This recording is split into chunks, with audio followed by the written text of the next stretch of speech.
Good morning, everyone. It's Monday, February 16th. Cobalt here with Cobalt Mood, and hope everyone had a great weekend. I was just packing some orders. I had a really good weekend of sales, and then my brain started going. I just started thinking through all these things around where to put these shelves that I just got in, and I just was like, you know what? Let me just turn on the camera and think out loud about it. So, first of all, I will say I am very grateful for the group that I'm in.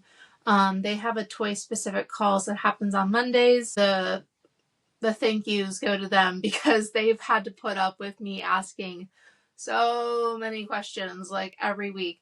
It's brought up good topics, but I just feel like it's just me talking the whole time. I mean, there's a lot of like senior sellers on there, so they have it figured out and I'm figuring it out, right? So I was feeling kind of self-conscious the last like week or two, but again, like I'm improving my business every week, so like I still have questions. So what I decided to do when I was working on the business rules that I shared with you guys, I like sent it privately to the coach of the toy call, and like he has kids, and like, you know, it was the weekend when I sent it, so I think I said something like, would love your feedback on this, but if you want to bring it up in the call, that's fine too, if it works better for you. And so I basically ended up having another Monday of me just like talking the whole time. I mean, it was a really good discussion. I got a lot out of it. Apparently maybe some people did too. And I didn't think it would last the whole call, but apparently it did. I have one today, and I think, I don't know, maybe it's just me like feeling like insecure, but I just feel the need to just like be quiet and like not ask questions for a few weeks. Because it's not, you know, this is not my show here, right? So anyways, I don't know, personal insecurities, right? The reason I even brought that up, I'm like, not to share my insecurities. This last week, I had a lot of really good sales. They all hit my metric above $40 ASP, average sold price. 2 of them I got offers on that I took. For example, one of them was this guy.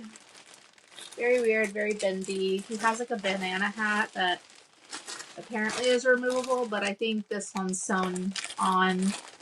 Anyways, his name is the Huggable Rumple. He was made by an actor, forget his name, but he was one of the stars in Criminal Minds.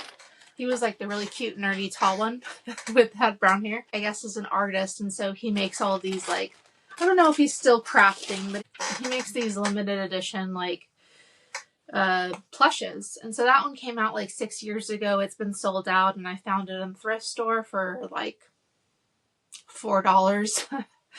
And it's only been up like 2 weeks. First I tried to auction it and no bites. And then I put it up for $300, and somebody reached out asking if I could work with them on setting up a payment plan for it because they really wanted it, and they like teared up when they saw it. And you know, my margin's so big, I'm like, you know, you're the first one that's reached out about it, why not? Anyways, ended up selling it to them for $200. And I just like lowered the price on the listing so that when they checked out, they could use the like pay with Klarna or pay with PayPal thing. They got a great deal on it. I got a great deal. So everybody wins. I also sold this. Oh, I showed it on this call, that orange puppet. I had it listed at $65, and I took an offer, I believe, for $45 on it. I know that Huggle Rumple was only listed for like 20 days or 19 days. I listed the orange puppet around the same time, that really long one. That was about 20 days. That sold. I sold 2 Jellycats. One of them I listed the same day. I just packed one of them. What was interesting about that pickup is I grabbed it because, first of all, it was weighted, and I felt like the material was well done, and the character itself was kind of silly. It was like this grumpy, cute dinosaur, And I pulled it out of a thrift store shelf. It didn't have a tag on it, but when I looked it up, apparently it was a Jellycat, which is a good brand. So I went ahead and listed it. There were some others that were listed, one for 30, one for like 35 or so. And Jellycat usually sells pretty well. I remember just listing mine higher because I'm like, I feel like I could go for more, even though mine doesn't have a tag and the other two did. I don't know. I've been like kind of able to sell my stuff a little higher. I don't know if it's because I'm like a top rated seller, so I get a little badge next to my name. I don't know if it's because I have better photos, or maybe it's because I have best offer, or that I accept returns. Like there's a lot of things that differentiate me from the average eBay seller. But anyways, I found that I can price my stuff a little bit higher and it still sells a little bit higher, even if there's other ones lower on eBay. Okay, so yeah, the dinosaur that was like a grumpy dinosaur, I sold that. I actually listed that at like 9 or 10 p.m. and then I sold it by like 10 a.m. the next morning. So one day, but really like hours. And then I sold this other one that I'd only listed for 2 days. That was the rabbit character from Pets 2. And that was a similar story to the Jellycats. Like there was other sellers on the listing of similar condition to mine, but they were like lower, around $20, $25. I felt I could list mine a little higher because I had better photos, I had better keywords. I remember just listing mine at $39.99, thinking, oh yeah, like if the market truly is $20, somebody will make me an offer and I'll accept it and like move on. But somebody ended up buying it as is, and it sold within 2 days of listing, and I got full price on it. So that kind of makes me wonder, like, and I already knew this before, and it's something that came up in the call with the group around business rules. They were asking me, like, why do you put a 7% coupon on immediately? And, I had my answer, but now I'm just kind of like, should I move it to, like, maybe give the item 2 weeks at full price and then put the coupon on it? It'd be a little harder for me to keep track, I think, because, items are going up every day. But, yeah, just something to think about. Now I want to talk about the shelves. Got these shelves. I surveyed the group. I talked about it last week about what to do about all these books. So my deadline is still April 1st for the books. And I did the visual math, as I do, to see that if I use every shelf, I should be able to fit the books on 2 shelves. And I was going to put it in my other room. But then I realized if I don't buy more shelves for the other room, like more immediately, I would rather these 2 extra shelves actually live in here, because this is like the future home for them. Ideally, like I would build out this space to its max capacity, and then I would move to another room, not be moving between 2. And the other room's like kind of on the other side of the house, and you have to go up a few stairs. Like it's not a super fast thing. I'm not going like next door. So yeah, okay, here's some options that I'm thinking out loud about what to do about it. I could build the 2 shelves and put them in the hallway immediately outside this door. The benefit to that is it's much closer for me to pick items than moving it across the house.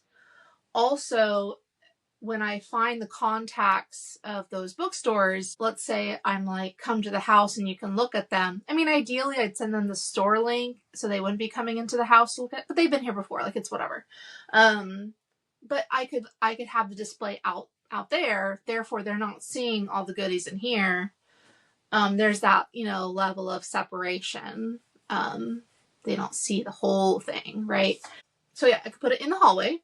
Then like when I actually get rid of all the books and, put them on marketplace and try to liquidate them, like I can then just move the shelves like 20 feet? I don't know. I don't know the visual of that, but 20, 30 feet in, it's all a flat plane. Like, yeah, so that's one option.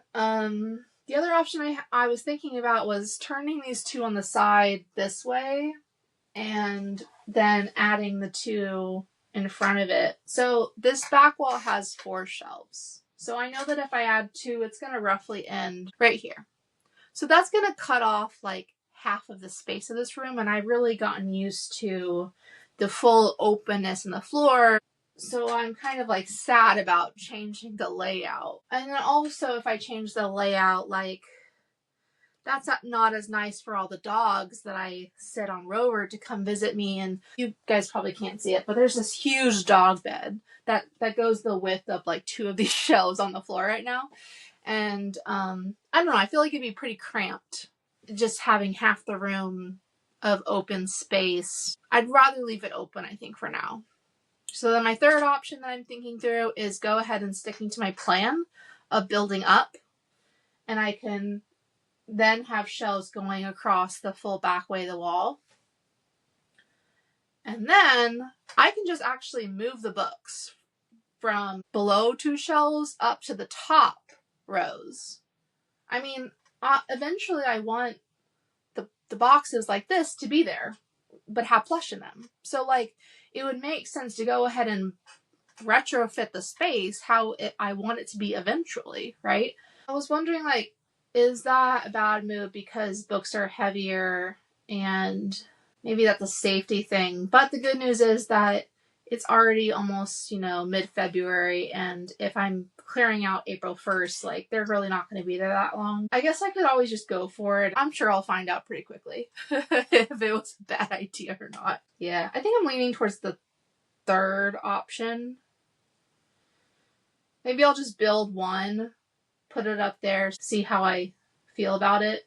It does require, like, I think it's going to require me to connect it to the top of the already built shelves.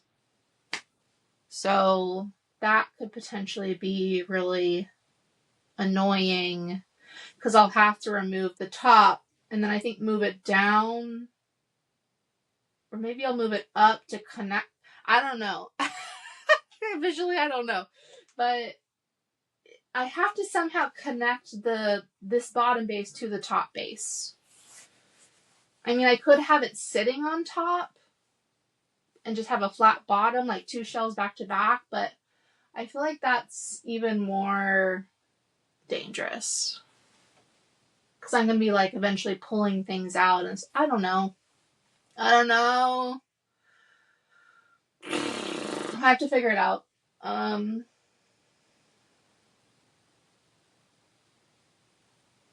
also kind of just don't want to move anything and just, no, I have to move some. Okay, I have to do it. I think I'm just going to put it in the hallway after thinking about having to like knock it in and all the work and like, I feel like that's a future problem. Like, plush is way easier to move than like heavy books. So I'd rather do that like after April.